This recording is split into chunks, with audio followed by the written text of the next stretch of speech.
اب جس سورہ مبارکہ کا آغاز ہے اس کا نام بڑا پیارا ہے، سورہ محمد صلی اللہ علیہ وسلم۔ مدنی سورت ہے، ہجرت کے بعد نزول ہوا۔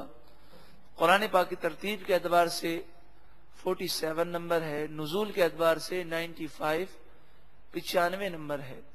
اس میں 38 یعنی 38 آیات ہیں اور 4 رکوع ہیں۔ بسم اللہ الرحمن الرحیم، اللہ کے نام سے شروع جو بہت زیادہ مہربان نہایت رحم کرنے والا۔ الذین کفروا وصدوا عن سبیل اللہ، وہ لوگ جنہوں نے کفر کیا اور اللہ کے راستے سے روکا۔ اضل اعمالہم، ان کے اعمال اللہ تعالی برباد فرما دے گا، کسی عمل پر ثواب اور صلہ نہیں ملے گا۔ اگر دنیا کے اندر کوئی اچھے کام بھی کیے ہیں، کسی غریب کی مدد بھی کی ہے، تو کافروں کو کچھ نہیں ملے گا۔ خاتمہ ایمان پر ہونا یہ ضروری ہے۔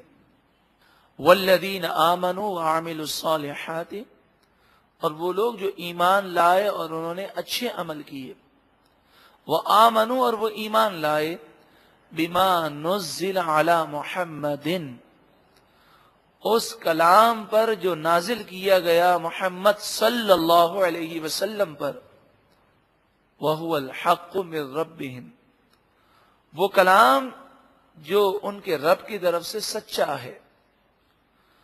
تو ایسے لوگ جو ایمان لائے اور اچھے عمل کیے، کفر عنہم سیئاتہم، اللہ تعالیٰ ان کی خطاؤں کو مٹا دے گا۔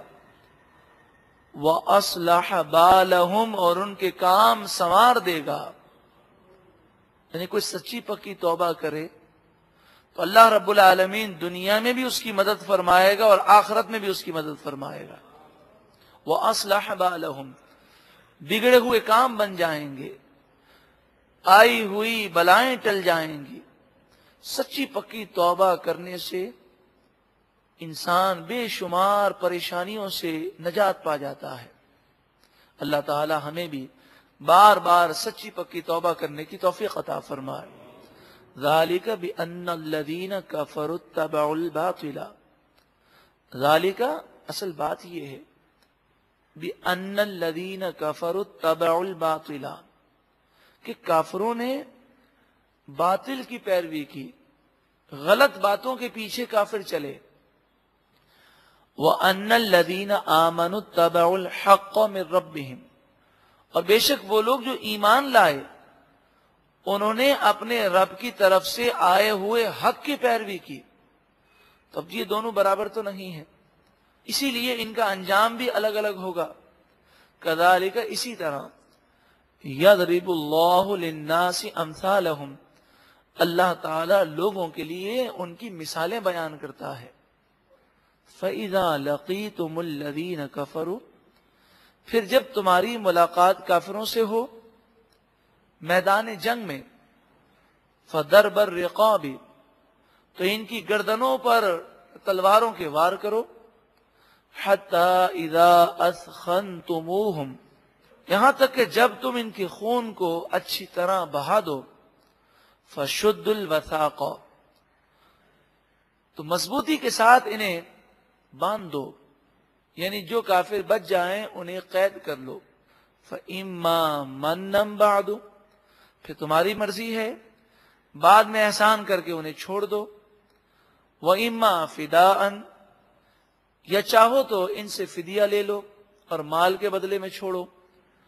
حَتَّى تَضَعَ الْحَرْبُ أَوْزَارَهَا، یہاں تک کہ جنگ اپنا سامان اتار دے، یعنی کافروں کا زور ٹوٹ جائے۔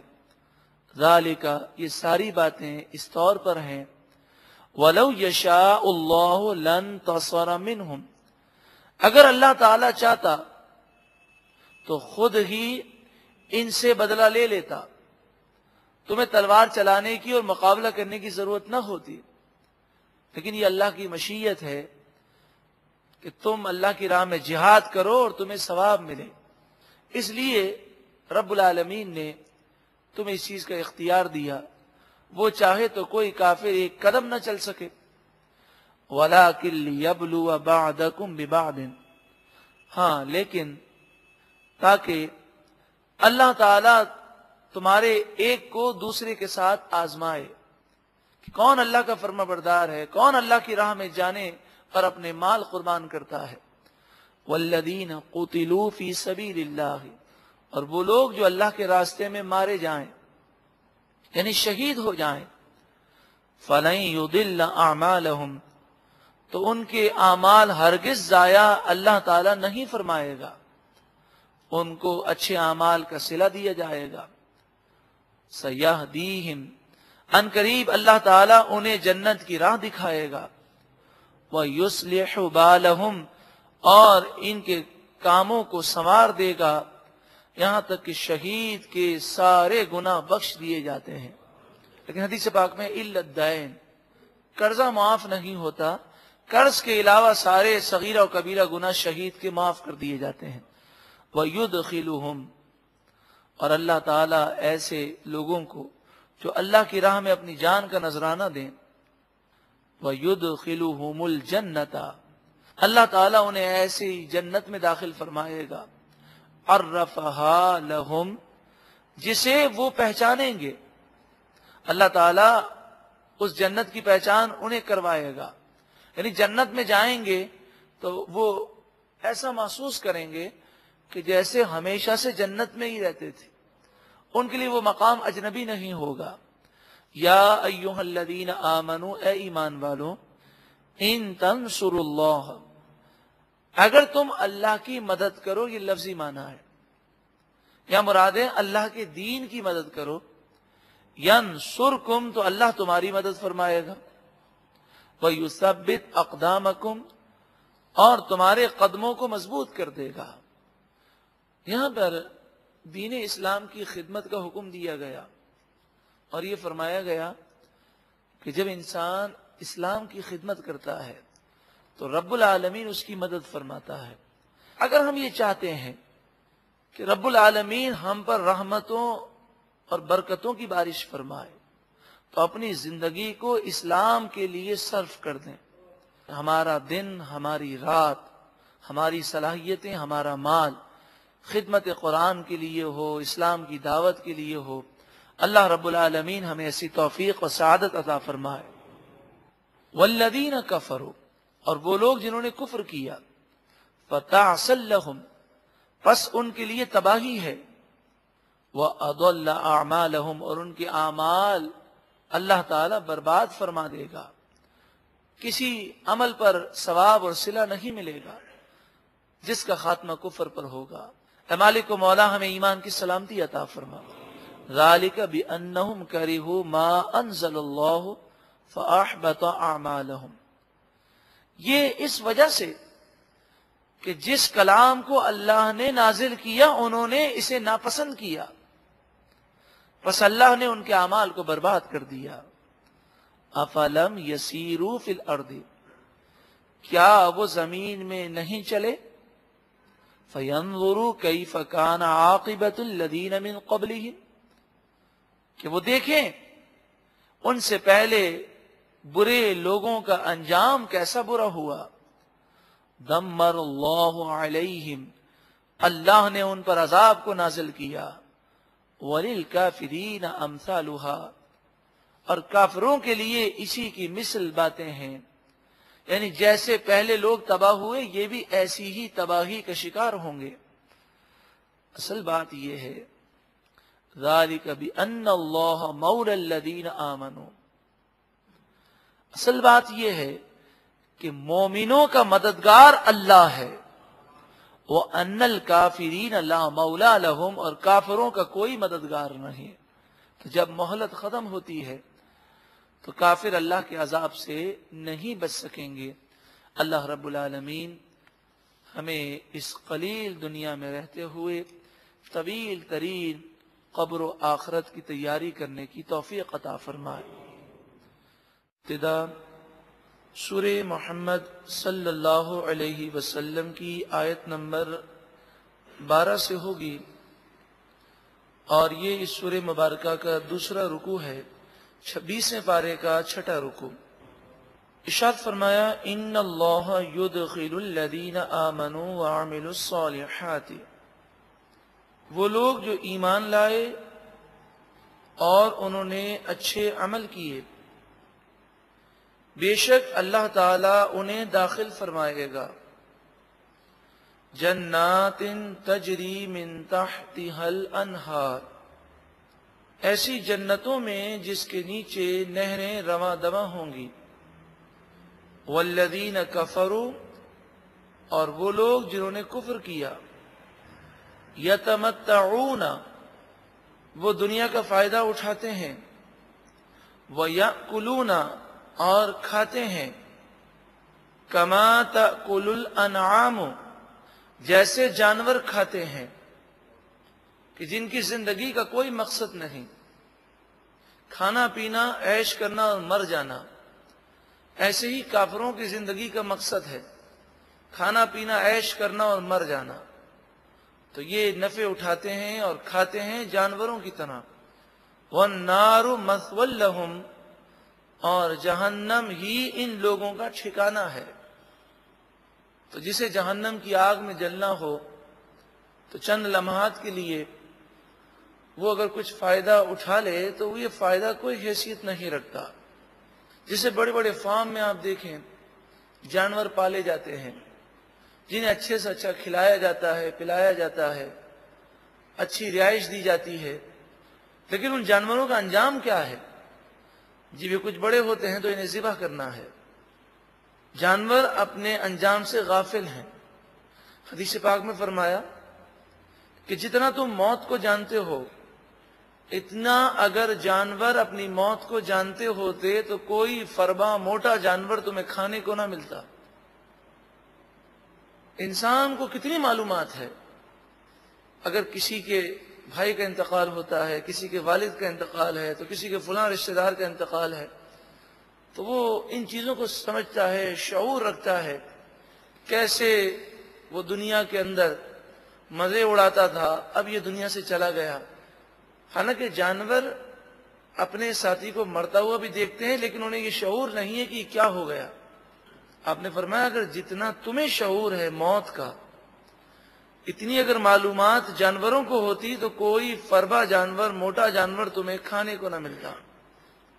ایک روایت میں آتا ہے حضرت عیسیٰ علیہ السلام کا گزر ہوا، آپ نے دیکھا ایک اونٹ ہے، وہ بہت شرارتی ہے۔ اس کا مالک جب اونٹ پر سوار ہوتا ہے تو یہ اونٹ اپنے مالک کو گرا دیتا ہے۔ دیگر جو اس کے باڑے میں اونٹ ہیں، ان اونٹوں پر یہ اونٹ حملہ کر رہا ہے، اور بڑا شریر اونٹ ہے۔ حضرت عیسیٰ علیہ السلام جانوروں کی بولیاں جانتے تھے۔ آپ نے اونٹ کے کان میں کچھ کہا اور وہاں سے چلے گئے۔ پھر جب آپ کچھ عرصے کے بعد گزرے تو دیکھا وہ اونٹ انتہائی دبلا پتلا ہے اور کونے میں بیٹھا ہے، نہ کھاتا ہے نہ پیتا ہے، نہ اس کی شرارتیں ہیں۔ تو آپ نے اونٹ کے مالک سے کہا کہ اسے کیا ہو گیا؟ اونٹ کے مالک نے کہا مجھے زیادہ معلومات تو نہیں، بس لوگ بتاتے ہیں کہ کسی آدمی نے اس کے کان میں کچھ کہا تھا، اس کے بعد سے اس کی یہ حالت ہے۔ تو آپ نے فرمایا کہ وہ میں تھا۔ جب میں نے اس کی شرارتیں دیکھیں تو میں نے اس کے کان میں صرف یہ کہا کہ تجھے ایک نہ ایک دن مر جانا ہے۔ تو جب اونٹ کو یہ تصور پیدا ہوا کہ مجھے مرنا ہے، اس کی ساری شرارتیں ختم ہو گئی۔ تو ہم جانوروں کے مقابلے میں تو بہت کچھ جانتے ہیں، مگر ایسی معلومات کا کیا فائدہ کہ انسان اپنے آپ کو تباہ کرنے والے اعمال بھی اختیار کرے۔ بلکہ عقل مند تو وہ ہوتا ہے جسے اگر یہ معلوم ہے یہ چیزیں میری صحت کے لیے نقصان دہ ہیں تو صرف معلومات ہی نہ رکھے، بلکہ جو چیز نقصان دہ اس سے بچے۔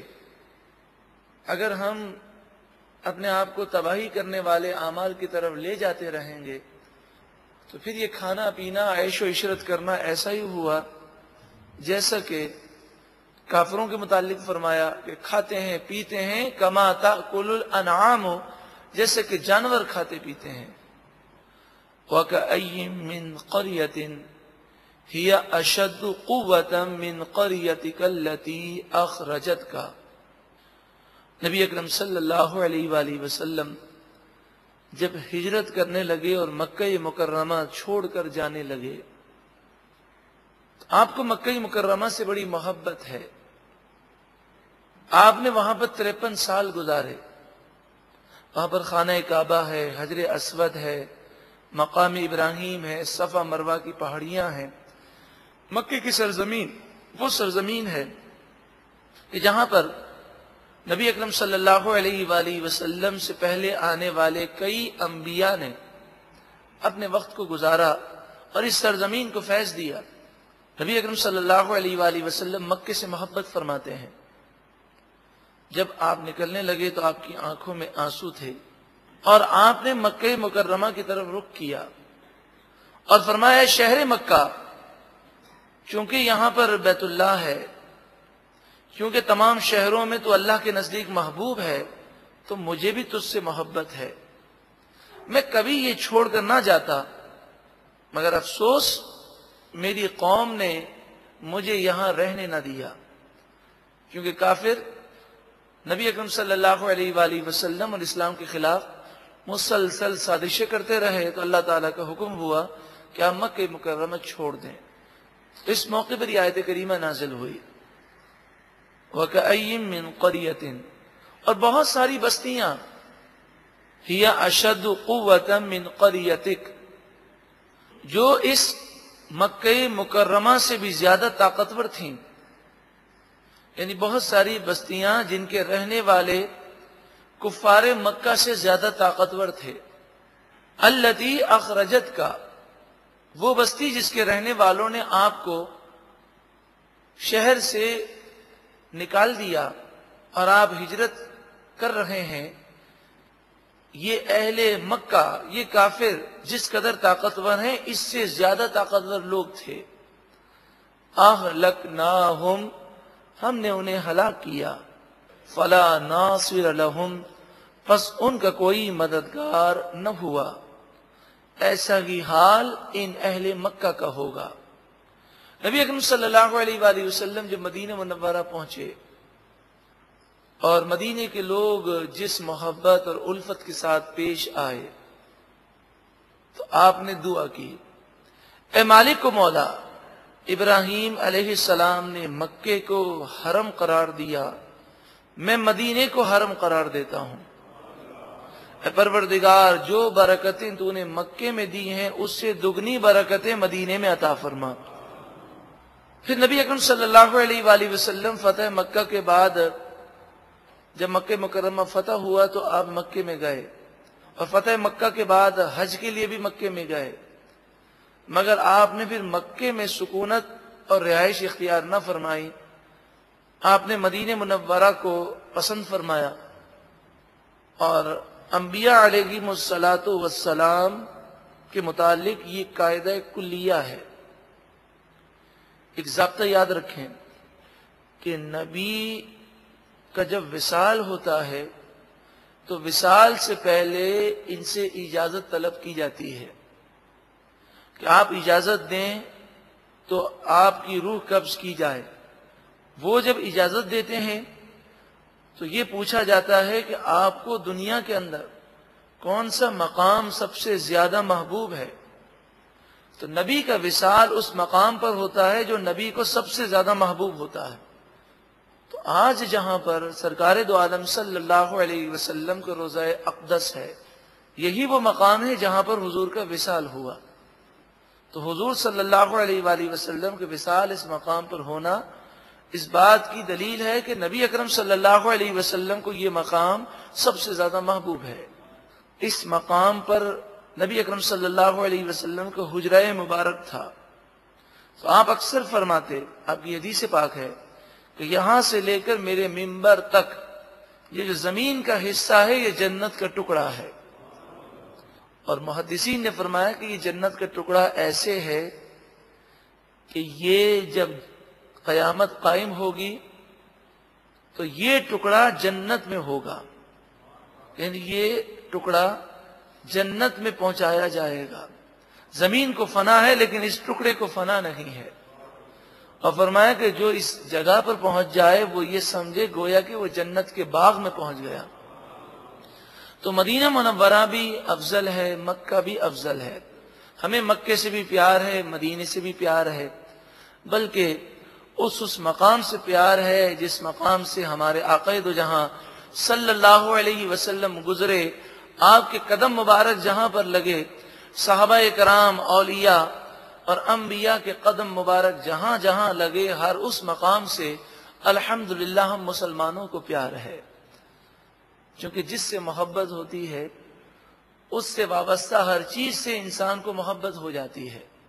آپ نے دیکھا ہوگا کسی کا انتقال ہو جائے تو لوگ اگر اس سے محبت کرتے ہیں تو اس کے کپڑے دیکھ کر رونا شروع کر دیتے ہیں اور کپڑوں کو چومنا شروع کرتے ہیں. کیوں؟ کپڑوں کو بظاہر دیکھا جائے تو یہ کپڑے کیا حیثیت رکھتے ہیں، ایسے ہزاروں کپڑے دنیا میں ہیں. لیکن جس سے انسان کو محبت ہوتی ہے اس کے کپڑوں سے بھی محبت ہوتی ہے، اس کی جگہ سے بھی محبت ہوتی ہے. تو الحمدللہ ہمیں سرکار دو عالم صلی اللہ علیہ وآلہ وسلم سے محبت ہے تو حضور سے نسبت رکھنے والی ہر چیز سے محبت ہے. افمن کان علی بینۃ من ربہ، کیا وہ شخص جو اپنے رب کی طرف سے روشن دلیل پر ہو، ہدایت پر ہو، وہ کمن زین لہ سوء عملہ، اور وہ شخص جو گناہ کرے اور اس کے گناہ اس کے لیے خوبصورت بنا دیے گئے. یعنی ایک شخص ہدایت پر ہے اور دوسرا شخص گناہ کر رہا ہے اور گناہوں کو اچھا سمجھ رہا ہے. کیا یہ دونوں برابر ہو سکتے ہیں؟ ہرگز نہیں. وَاتَّبَعُوا أَهْوَاءَهُمْ، ایسا شخص جو گناہوں کو اچھا سمجھتا ہے وہ در حقیقت اپنی خواہشات کے پیچھے، ایسے لوگ اپنے نفس کے پیچھے اور اپنی خواہشات کے پیچھے چلتے ہیں.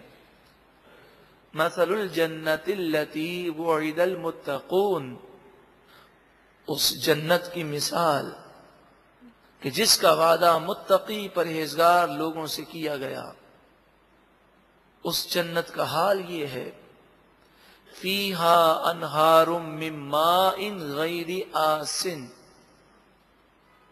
ان جنتوں میں ایسی نہریں ہیں پانی کی، غیر آسن کہ وہ پانی کبھی بھی خراب نہیں ہوگا. دنیا کے اندر اگر نہر کا پانی کافی عرصے تک رہے، تالاب کا پانی، تو بگڑ جاتا ہے. بسا اوقات اس میں گدلا پن آ جاتا ہے، اس کا رنگ چینج ہو جاتا ہے، کبھی بو آنے لگتی ہے، ہوا کا اثر اس پر آتا ہے، ذرات اور مٹی اور ریت اس میں مل جاتی ہے. مگر جنت کا پانی ہمیشہ ہمیشہ اسی طرح رہے گا. دنیا کے اندر جو نہریں بنتی ہیں وہ نہریں زمین کھود کر بنتی ہیں، لیکن جنت میں جو نہریں ہیں وہ زمین کے اوپر ہیں. اللہ کی قدرت کہ یہ پانی زمین کے اوپر چلتا ہے لیکن وہ اپنے حدود کو کراس نہیں کرتا، اور ان نہروں کے کنارے موتی اور یاقوت کے ہیں. وَأَنْهَارٌ مِّن لَبَن، لبن آج کل تو عربی میں دہی کو کہتے ہیں، لیکن اصل جو لبن کے معنی ہے وہ دودھ کے ہیں. آج کل عرب لوگ دودھ کے لیے حلیب استعمال کرتے ہیں اور لبن وہ دہی کو کہتے ہیں، لیکن یہاں لبن سے مراد دودھ ہے. وَأَنْهَارٌ مِّن لَبَنٍ، اور دودھ کی نہریں لم يتغیر طعمہ، کہ جس کا ٹیسٹ، ذائقہ کبھی چینج نہیں ہوگا. وَأَنْهَارٌ مِّن خَمْرٍ، اور شراب کی نہریں لذت للشاربین، پینے والوں کو لذت دینے والی شراب کہ جو پاک ہوگی، جس سے سر میں درد نہیں ہوگا، جس سے نشہ طاری نہیں ہوگا. وَأَنْهَارٌ مِّنْ عَسَلٍ مُصَفًّى، عسل عربی میں شہد کو کہتے ہیں، مصفہ کے معنی صاف ستھرا، صاف ستھرے شہد کی نہریں ہوں گی. وَلَهُمْ فِيهَا مِنْ كُلِّ الثَّمَرَاتِ، اور ان کے لیے ان باغات میں ہر طرح کی نعمتیں ہیں. ان میں سے پھلوں کا ذکر فرمایا گیا اور ان کے لیے جنتوں میں ہر قسم کے پھل ہیں، وَمَغْفِرَةٌ مِّن رَبِّهِمْ، اور ان کے رب کی طرف سے ان کے لیے مغفرت ہے۔ اب آپ بتائیے، جس کے لیے یہ نعمتیں ہوں وہ اور جو ہمیشہ جہنم میں رہے، وہ دونوں برابر ہو سکتے ہیں؟ کمن ہوا خالد فی النار، کیا ایسا جنتی شخص اس کے جیسا ہو سکتا ہے جو ہمیشہ جہنم میں رہے؟ وَسُقُوا مَاءً حَمِيمًا، اور جنہیں گرم کھولتا ہوا پانی پلایا جائے گا۔ فَقَطَّعَ أَمْعَاءَهُمْ، امعاء آنتوں کو کہتے ہیں۔ ایسا گرم کھولتا ہوا پانی ہوگا جو آنتوں کو ٹکڑے ٹکڑے کر دے گا، ریزہ ریزہ کر دے گا۔ یقیناً یہ دونوں برابر نہیں۔ جب یہ دونوں برابر نہیں تو پھر اب دنیا کی زندگی میں بھی دونوں کے اعمال الگ الگ ہونے چاہیے۔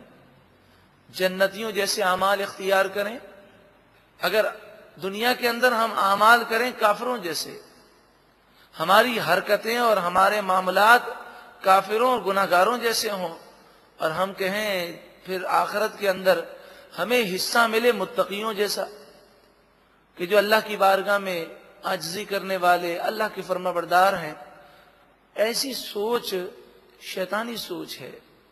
انسان دنیا کے اندر سمجھتا ہے کہ جس نے محنت کی ہے اس کا ہی نتیجہ اچھا آتا ہے۔ دنیا کے اندر یہ جب قاعدہ ہم سمجھتے ہیں تو دین کے معاملات میں اور آخرت کے معاملات میں بھی اس قاعدے کو سمجھ لیجیے۔ اللہ تعالیٰ کی رحمت پر کلام نہیں ہے، وہ جو چاہے کر سکتا ہے، مگر قاعدہ اور قانون یہی ہے کہ بندہ اگر جنت میں جانا چاہتا ہے تو جنت میں جانے والے کام کرے۔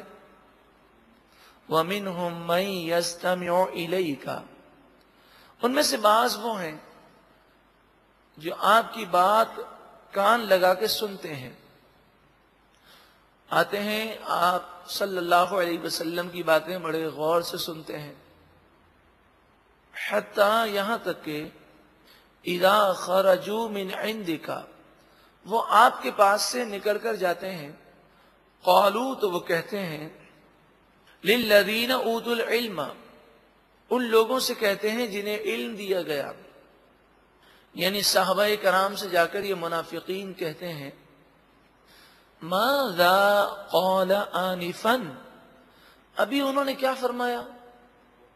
یعنی غور سے سننے کے بعد بھی، سمجھنے کے باوجود یہ جان بوجھ کر یوں کہتے ہیں جیسے ان کی باتیں ہمارے دل پر اثر نہیں کرتی۔ کیا فرمایا تھا انہوں نے؟ ہم سمجھے نہیں، ہماری توجہ نہیں تھی۔ یہ اس طرح جا کر صحابہ کرام کو اس لیے کہتے ہیں تاکہ وہ حضور کی عظمت و شان وہ صحابہ کرام کے دلوں سے نکالنے کی کوشش کریں، کیونکہ جب کسی کے متعلق یہ کہا جائے اس کی بات ہمیں سمجھ میں نہیں آتی تو اس سے اس کی شخصیت کو ڈیمیج کرنا مقصود ہوتا ہے، لیکن رسول اللہ صلی اللہ علیہ وآلہ وسلم کی شخصیت کو ڈیمیج کوئی کر ہی نہیں سکتا، جو کوشش کرے گا خود وہ تباہ ہوگا۔ وَرَفَعْنَا لَكَ ذِكْرَكَ، اے محبوب ہم نے آپ کے لیے آپ کا ذکر بلند کر دیا۔ فرمایا اولئک الذین طبع اللہ علی قلوبہم، یہی وہ لوگ ہیں جن کے دلوں پر اللہ نے مہر لگا دی۔ حضور کی بے ادبی کرتے ہیں تو دل اللہ تعالیٰ نے مردہ کر دی ہے، اب یہ تباہی کی طرف جائیں گے۔ وَاتَّبَعُوا أَهْوَاءَهُمْ، اور یہ لوگ اپنے نفس کی اور خواہش کی پیروی کرتے ہیں۔ اگر دیکھا جائے تو سب سے بڑی تباہی یہی ہے کہ ہم چلتے ہیں اپنے جی پر، اپنے نفس پر، یا یوں کہہ لیجیے اپنے موڈ پر۔ نماز کا موڈ ہوتا ہے تو نماز پڑھتے ہیں، جب موڈ نہیں ہوتا تو گناہ کرتے ہیں۔ یعنی اگر نماز بھی پڑھتے ہیں تو اللہ کے لیے نہیں، اپنے موڈ پر، جب دل کہتا ہے تو پڑھتے ہیں، دل کی مانتے ہیں۔ اور اکثر یہ عذر پیش کیا جاتا ہے کہ بھئی ہمیں عبادت میں لذت آئے گی تو ہم نماز پڑھیں گے، ہمیں لذت ہی نہیں آتی۔ تو بزرگ فرماتے ہیں عبادت میں لذت آئے یا نہ آئے تو اللہ کی بارگاہ میں جھک جا، کیا یہ بہت بڑا انعام نہیں کہ تیرا سر رب کی بارگاہ میں جھک رہا ہے؟ آج سر جھک رہا ہے، کل دل بھی جھک جائے گا۔ انسان عبادت سے پیچھے نہ ہٹے. ابتدا کے اندر یا بعض دنوں میں ایسے لمحات آ جاتے ہیں کسی گناہ کرنے کی وجہ سے، کوئی گناہ کرنے کی وجہ سے دل سخت ہو جاتا ہے، عبادت میں سرور نہیں آتا. لیکن مریض دوائی استعمال کرتا رہے گا تو اس کو شفا ملے گی. ہم گناہوں سے توبہ کرتے رہیں گے اور عبادت کرتے رہیں گے تو دل انشاءاللہ نور سے منور ہو جائے گا. وَالَّذِينَ اهْتَدَوْا زَادَهُمْ هُدًى، اور وہ لوگ جنہیں ہدایت ملی اللہ تعالیٰ ان کی ہدایت کو اور بڑھاتا ہے. وَآتَاهُمْ تَقْوَاهُمْ، اور ان کا تقوی پرہیزگاری اللہ تعالیٰ انہیں عطا فرماتا ہے. فَهَلْ يَنظُرُونَ إِلَّا السَّاعَةَ، وہ کس چیز کا انتظار کر رہے ہیں؟ صرف قیامت کا. أَن تَأْتِيَهُمْ بَغْتَةً، وہ قیامت تو اچانک آئے گی ان پر. فَقَدْ جَاءَ أَشْغَاطُهَا، پس بے شک اشغاط کے معنی ہے علامتیں، بے شک قیامت کی کچھ نشانیاں تو ظاہر ہو چکی کہ نبی آخر الزمان صلی اللہ علیہ وآلہ وسلم کی تشریف آوری یہ قیامت کی ایک نشانی ہے کہ اب حضور کے بعد کوئی نبی نہیں آئے گا، حضور آخری نبی ہے. پھر حضور صلی اللہ علیہ وسلم نے چاند کے 2 ٹکڑے کیے، یہ بھی قیامت کی نشانی ہے. اور اب تو ہمارے زمانے میں تو 1400 سال کے بعد تو اب تو قیامت کی جو نشانیاں حضور نے بیان کی تھیں ان میں سے اکثر نشانیاں ظاہر ہو چکی ہیں. قیامت آ جائے یا موت آ جائے، انسان توبہ نہیں کرتا، وہ موت کا انتظار کر رہا ہے یا قیامت کا انتظار کر رہا ہے. بتائیے اگر موت آ جائے یا قیامت آ جائے پھر وہ توبہ کرے گا تو کیا اس کی توبہ قبول ہوگی؟ فَأَنَّا لَهُمْ إِذَا جَاءَتْهُمْ ذِكْرَاهُمْ، پھر جب وہ قیامت آ جائے گی تو کہاں وہ اور کہاں ان کا سمجھنا، یعنی پھر وہ اللہ کے عذاب میں گرفتار ہوں گے. پھر جن چیزوں کو وہ سمجھیں گے اس کے باوجود بھی انہیں کوئی فائدہ حاصل نہیں ہوگا. فَاعْلَمْ، پس تم جان لو، أَنَّهُ لَا إِلَهَ إِلَّا اللَّهُ، اللہ کے سوا کوئی معبود نہیں. وَاسْتَغْفِرْ لِذَنبِكَ، اور آپ اپنے خاص لوگوں کے لیے استغفار کریں. وَلِلْمُؤْمِنِينَ وَالْمُؤْمِنَاتِ، اور مومن مردوں اور مومن عورتوں کے لیے جو عام لوگ ہیں ان کے لیے بھی استغفار کریں. وَاللَّهُ يَعْلَمُ مُتَقَلَّبَكُمْ وَمَثْوَاكُمْ، اے لوگوں اللہ تعالیٰ خوب جانتا ہے تمہارا پھرنا چلنا دن کو کہاں پر ہے اور رات کو تمہارا آرام کرنا کہاں پر ہے. اللہ تعالیٰ تمہاری ہر حرکت کو جانتا ہے، وہ تمہیں عذاب دینے پر قادر بھی ہے. یہاں پر ہماری تعلیم بھی ہے کہ جب ہم گناہوں سے معافی مانگیں تو صرف اپنے لیے ہی استغفار نہ کریں بلکہ تمام مومنین کے لیے استغفار کریں. کہ جب کوئی شخص دعا کرتا ہے اور تمام مسلمانوں کے لیے دعا کرتا ہے تو اللہ رب العالمین کرم فرماتا ہے اور اس کی دعا قبول ہو جاتی ہے. اسی طرح یہ بات یاد رکھیں، جو دوسرے کے لیے دعا کی جاتی ہے وہ جلدی قبول ہوتی ہے اور دوسرے کے لیے جو دعا کریں گے وہ ہمارے لیے جلدی قبول ہو جائے گی. عام طور پر ہمارے معاشرے میں لوگ اپنے لیے دعا کرنا بہت پسند کرتے ہیں، دوسرا کوئی ان سے کہے کہ ذرا دعا کر دینا تو وہ انشاءاللہ ماشاءاللہ ضرور اس طرح کے الفاظ تو کہہ دیتے ہیں، لیکن تنہائی میں بیٹھ کر دل جمعی کے ساتھ دعا شاید ہی کوئی کرتا ہو. حالانکہ حدیث پاک میں آتا ہے کہ جب بندہ کسی کے لیے دوسرے کے لیے دعا کرتا ہے تو ایک فرشتہ کہتا ہے کہ اللہ تعالیٰ یہ چیزیں سب سے پہلے تجھے عطا فرمائے گا. اگر آپ یہ چاہتے ہیں کہ کوئی نعمت ہمیں مل جائے تو اس نعمت کے حصول کے لیے دوسروں کے لیے دعا کریں تو وہ ہمیں پہلے مل جائے گی. اپنے لیے بھی دعا کریں، دوسروں کے لیے بھی دعا کریں. اگر کچھ نہیں کر سکتے تو اتنا کہہ لیں، اے مالک و مولا، جو ہم نے اپنے لیے دعا کی ہے وہ ساری دعائیں تمام مسلمانوں کے حق میں قبول فرما. سورہ محمد صلی اللہ علیہ وسلم کی آیت نمبر 20، وَيَقُولُ الَّذِينَ آمَنُوا، اور ایمان والے کہتے ہیں، لَوْلَا نُزِّلَتْ سُورَةٌ، کوئی سورت کیوں نازل نہ کی گئی؟ یعنی ایمان والے کہتے تھے کہ جہاد کا حکم کیوں نہیں آتا؟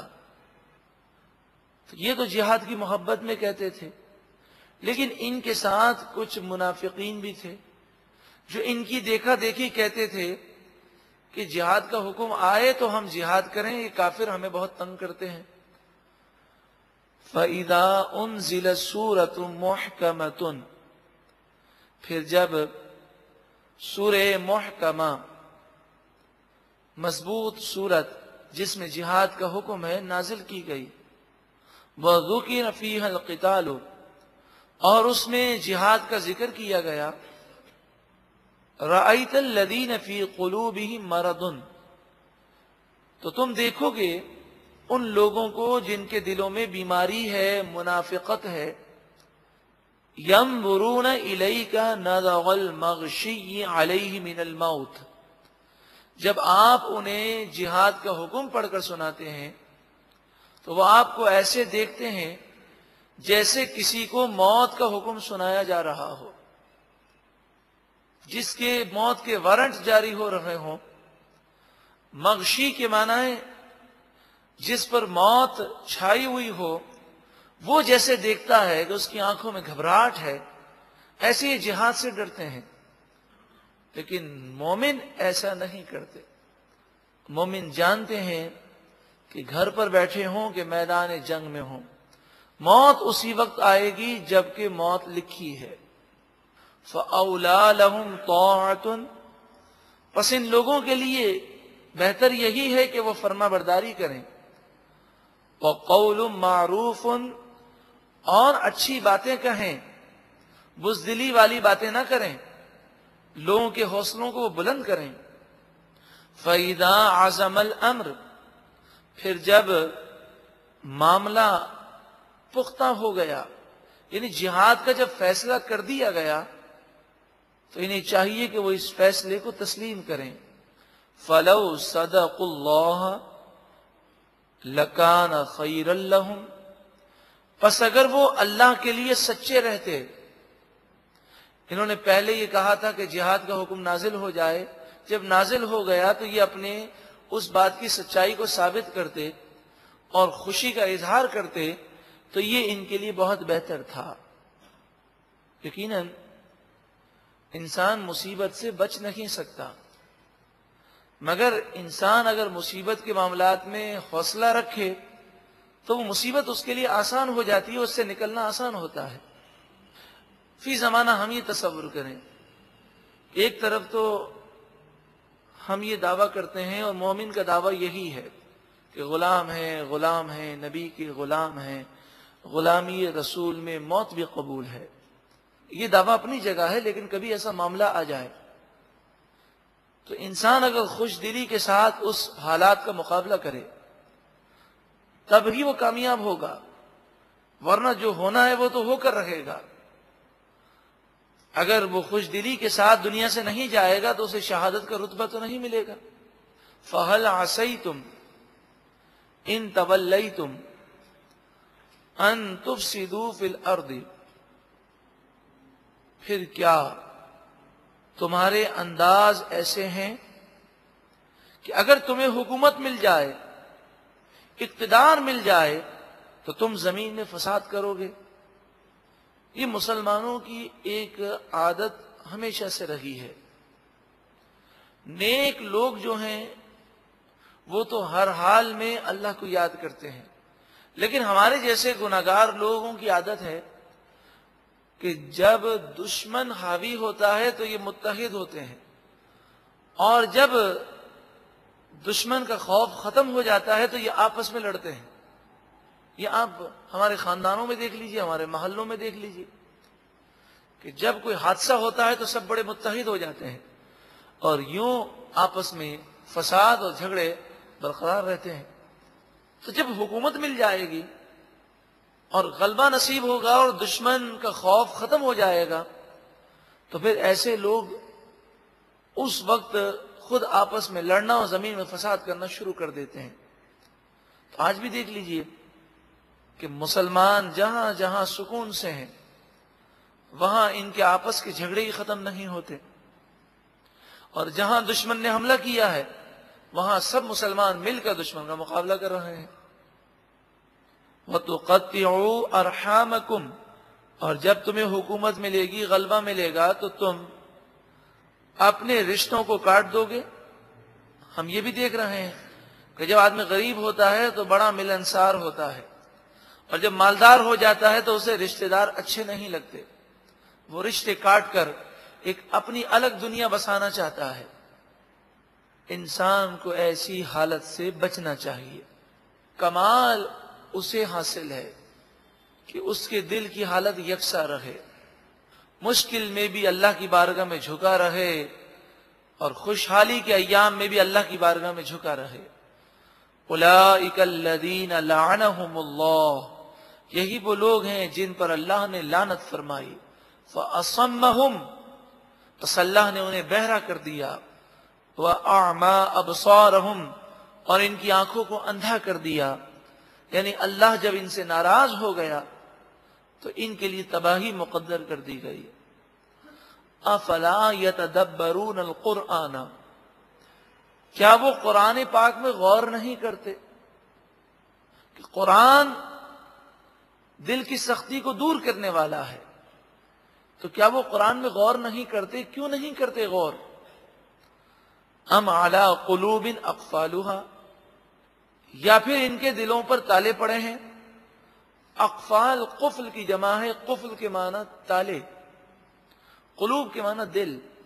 ام علی قلوب اقفالها، یا پھر ان کے دلوں پر تالے ہیں کہ قرآن سننے کے باوجود بھی ان کے دل لرزتے نہیں. ان الذین ارتدوا علی ادبارہم من بعد ما تبین لهم الہدی الشیطان، بے شک وہ لوگ کہ جو ہدایت روشن ہو جانے کے باوجود پیٹھ کے پیچھے پھر گئے، یعنی مرتد ہو گئے، دین سے دور ہو گئے. الشیطان سول لهم، شیطان نے انہیں دھوکے میں ڈالا. وَأَمْلَى لَهُمْ، اور شیطان نے لمبی زندگی کی امید میں مبتلا کیا. دو چیزیں ہیں، انسان اگر گناہ کرتا ہے ایک تو لمبی عمر کی امید ہے، اور دوسری چیز انسان کو شیطان دھوکے میں ڈال دیتا ہے، وہ برائیوں کو اچھا سمجھنے لگتا ہے. ذَلِكَ بِأَنَّهُمْ قَالُوا لِلَّذِينَ كَرِهُوا مَا نَزَّلَ اللَّهُ، یہ اس وجہ سے کہ ان لوگوں نے کہا ان لوگوں سے کہ جو اللہ کے کلام کو پسند نہیں کرتے، جو اللہ نے نازل کیا وہ لوگ اسے ناپسند کرتے ہیں. ان لوگوں سے انہوں نے کہا، یعنی منافقوں نے کافروں سے کہا، سنطیعکم فی بعض الامر، ان قریب ہم بعض باتوں میں تمہاری فرما برداری کریں گے. ان منافقوں نے جو بظاہر مومن بنتے تھے، انہوں نے جا کر کافروں سے دوستی کی اور کہا کہ کچھ باتیں ہمیں تمہاری اچھی لگتی ہیں تو کچھ باتوں میں ہم تمہاری فرما برداری کریں گے. تو اس دوستی کرنے کی وجہ سے یہ ہمیشہ کے لیے تباہ ہو گئے، اور ہدایت ان کے سامنے روشن ہے مگر پھر بھی وہ ہدایت یافتہ نہ ہوئے. واللہ یعلم اسرارہم، اور اللہ ان کے رازوں کو خوب جانتا ہے. فکیف، پس کیا حال ہوگا، اذا توفتہم، جب انہیں موت دیں گے، الملائکۃ، فرشتے، جب فرشتے ان کی روحیں قبض کریں گے. یضربون وجوہہم وادبارہم، ان کے چہروں پر اور ان کی پیٹھ پر فرشتے کوڑے مار رہے ہوں گے اور سختی کے ساتھ روح قبض کریں گے. اس وقت ان کا کیا حال ہوگا. ذالک بانہم اتبعوا ما اسخط اللہ، یہ اس وجہ سے کہ ان لوگوں نے ان کاموں کی پیروی کی جنہوں نے اللہ کو ناراض کیا. یعنی جو لوگ اللہ کو ناراض کرنے والے ہیں ان کا ان لوگوں نے کہنا مانا. وَكَرِهُوا رِضْوَانَهُ، اور اللہ کی رضامندی کو ناپسند کیا. اللہ راضی ہو جائے یہ کوئی ناپسند نہیں کرتا. ایسا کوئی شخص نہیں ہے کہ اللہ راضی ہو جائے اس کو وہ ناپسند کرے. ناپسند کوئی نہیں کرتا. مگر بات یہ ہے کہ ایسے اعمال اختیار کرنا کہ جس سے اللہ ناراض ہو جائے، اور ان اعمال کو ناپسند کرنا کہ جو اللہ کو خوش کرنے والے ہیں، در حقیقت اللہ کی رضا کو ناپسند کرنا ہے. فَأَحْبَطَ أَعْمَالَهُمْ، پس اللہ نے ان کے تمام اعمال برباد کر دیے. اللہ رب العالمین ایسے لوگوں کے شر سے اور ایسی بری حرکتوں سے ہم سب کو محفوظ فرما. ایک مرتبہ محبت کے ساتھ درود و سلام پڑھیں. اللہم صلی علی سیدنا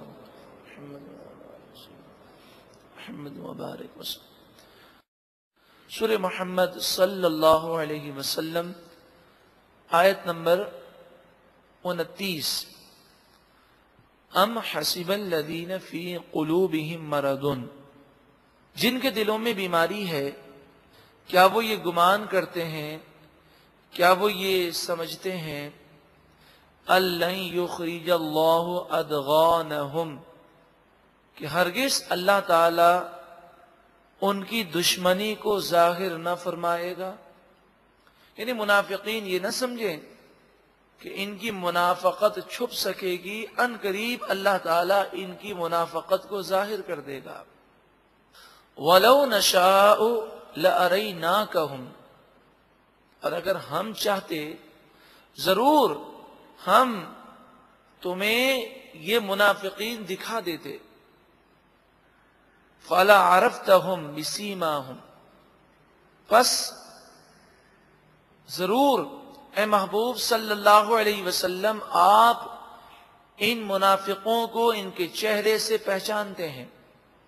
نبی اکرم صلی اللہ علیہ وآلہ وسلم کو اللہ تعالیٰ نے یہ اختیار دیا اور یہ طاقت دی کہ آپ چہرہ دیکھ کر اس کے ایمان کو جان لیتے تھے کہ یہ منافق ہے کہ مومن ہے.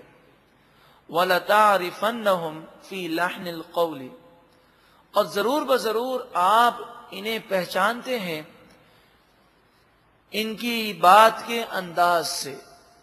نبی اکرم صلی اللہ علیہ وآلہ وسلم کے سامنے کوئی منافق آ کر گفتگو کرتا تو آپ اس کی گفتگو شروع کرتے ہی سمجھ جاتے کہ یہ منافق ہے کہ مومن ہے. وَاللَّهُ يَعْلَمُ أَعْمَالَكُمْ، اور اللہ تعالی تمہارے اعمال کو خوب جانتا ہے. وَلَنَبْلُوَنَّكُمْ حَتَّى نَعْلَمَ الْمُجَاهِدِينَ مِنْكُمْ، اور ضرور بضرور ہم آزمائش فرمائیں گے تمہاری، یہاں تک کہ تم میں سے جو جہاد کرنے والے ہیں اسے ہم ظاہر کریں گے. وَالصَّابِرِينَ، اور صبر کرنے والوں کو ظاہر کریں گے. کہ جب مشکلات آئیں گی تو لوگوں کو معلوم ہوگا کہ کون اسلام پر صحیح معنوں میں کاربند ہیں، کون صبر کرنے والے ہیں، کون مجاہد ہیں. وَنَبْلُوَ أَخْبَارَكُمْ، اور ہم تمہاری خبروں کے بارے میں سب کو بتائیں گے، تمہارے دلوں کے حال کو ظاہر کر دیں گے. ان الذین کفروا، بے شک وہ لوگ جنہوں نے کفر کیا. وصدوا عن سبیل اللہ، اور اللہ کے راستے سے انہوں نے روکا.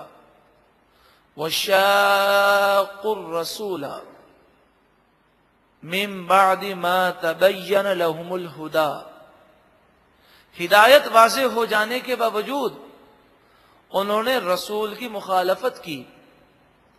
لن یضر اللہ شیئا، ہرگز وہ اللہ کو کچھ بھی نقصان نہیں پہنچا سکیں گے.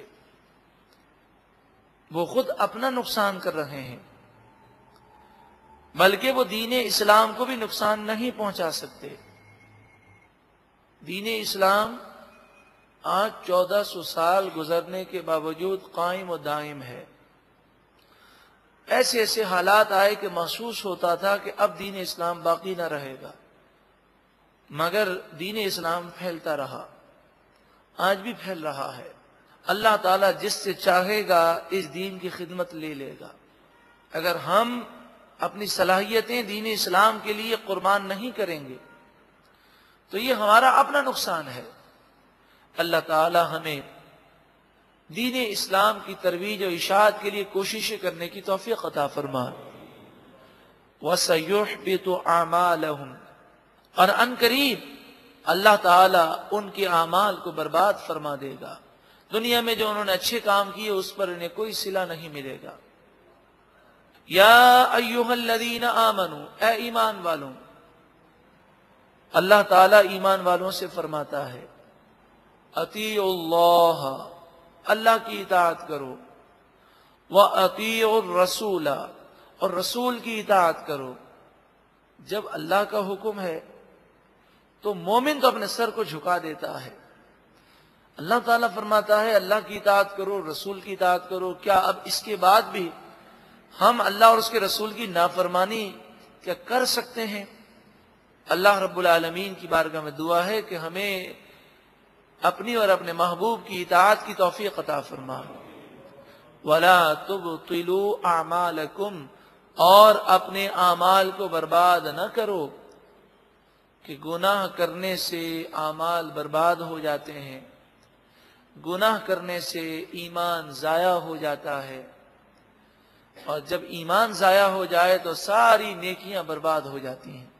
ان الذین کفروا وصدوا عن سبیل اللہ، بے شک وہ لوگ جنہوں نے کفر کیا اور سیدھے راستے سے روکا، ثم ماتوا وهم کفار، اور پھر کفر کی حالت میں وہ مر گئے، فلن یغفر اللہ لهم، پس ہرگز اللہ تعالیٰ ان کی مغفرت نہیں فرمائے گا۔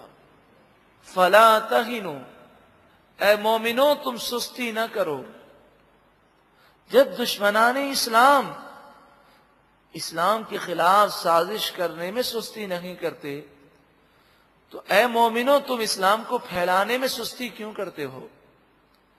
وَتَدْعُوا إِلَى السَّلْمِ، اور صلح کی طرف نہ بلاؤ۔ یہ حکم اس وقت نازل ہوا کہ جب صلح کا پیغام دینا کمزوری کی علامت ہو۔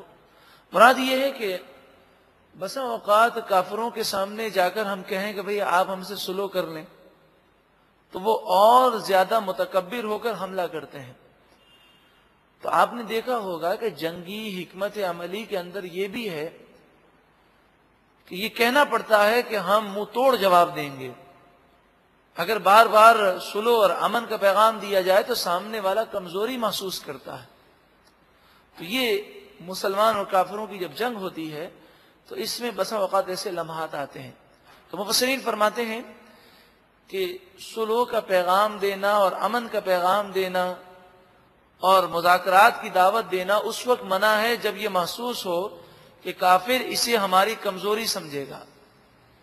وَأَنْتُمُ الْأَعْلَوْنَ، اور اے مسلمانوں تم ہی غالب رہو گے، تم اللہ پر بھروسہ رکھو۔ وَاللَّهُ مَعَكُمْ، اور اللہ تمہارے ساتھ ہے۔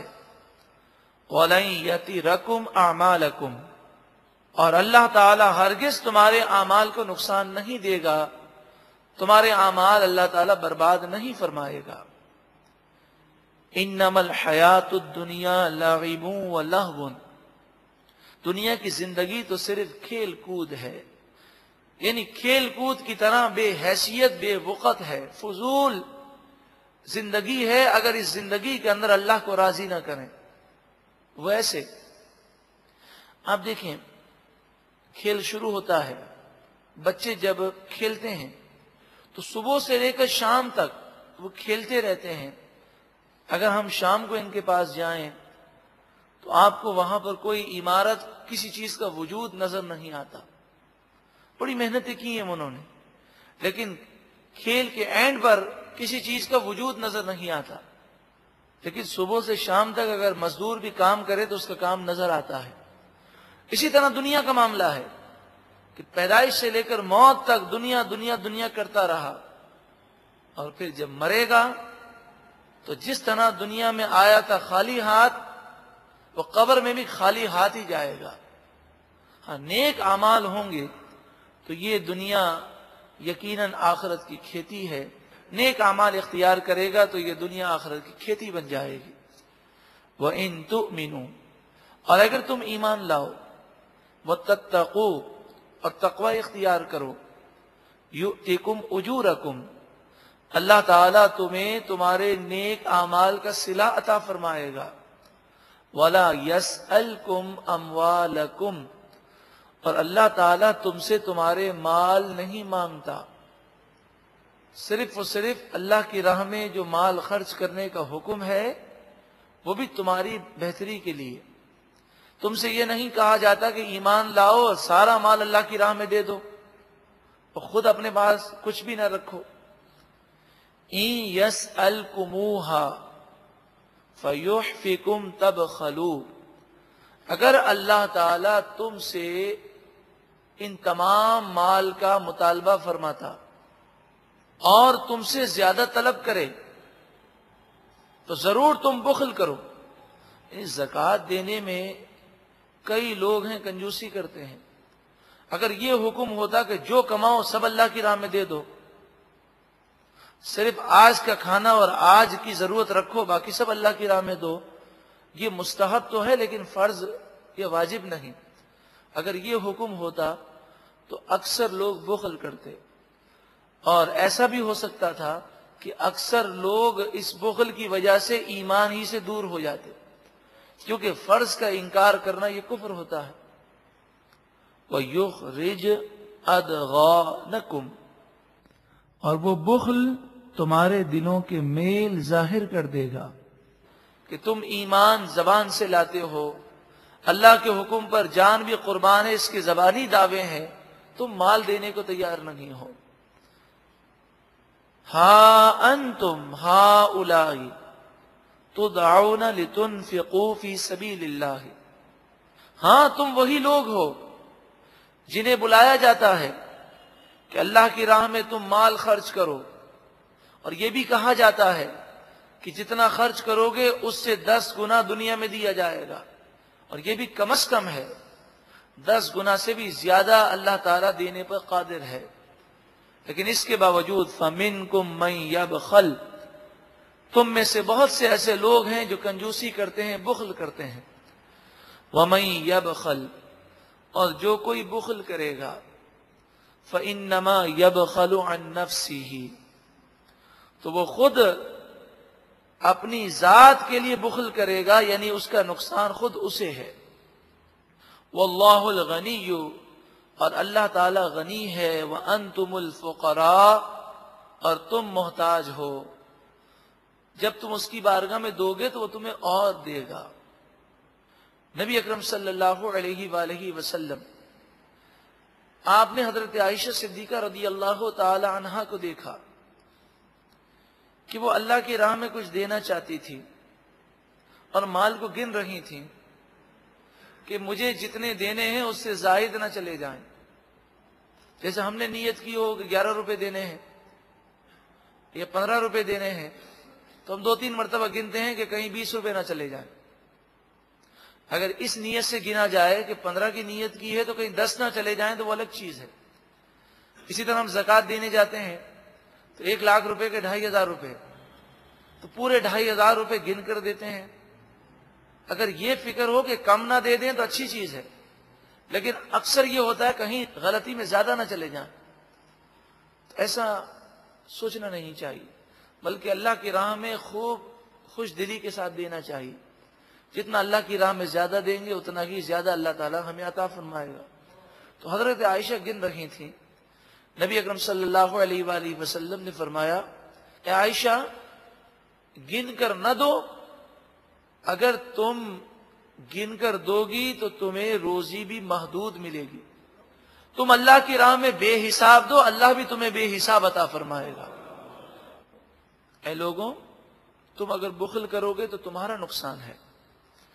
وَإِن تَتَوَلَّوْا، اور اگر تم منہ پھیر لوگے اور ان باتوں کو نہیں مانو گے، يَسْتَبْدِلْ قَوْمًا غَيْرَكُمْ، اللہ تعالیٰ دوسری قوم کو تمہارے بدلے میں لے آئے گا۔ ثم لا یکونوا امثالکم، پھر وہ دوسرے لوگ تمہارے جیسے نہیں ہوں گے. یعنی اللہ تعالیٰ جس سے چاہے دین کی خدمت لے لے. اگر تم اللہ کی راہ میں اور دین کی خدمت میں دیتے ہوئے کنجوسی کرو گے تو اللہ تعالیٰ کافروں کو ایمان کی دولت دے دے گا، انہیں توفیق دے گا. جو غریب ہے اسے اللہ مالدار کر دے گا اور وہ خوب دین کی ترویج و اشاعت میں مال خرچ کرے گا. اللہ تعالیٰ تمہارا محتاج نہیں ہے. اگر تمہیں مال دیا ہے تو تم اللہ کی راہ میں دو. حدیث پاک میں فرمایا غربت سے پہلے مالداری کو غنیمت جانو، کہ غریب ہونے سے پہلے انسان اپنے مال کو اللہ کی راہ میں دے کر خوب ثواب اور برکتیں حاصل کرے.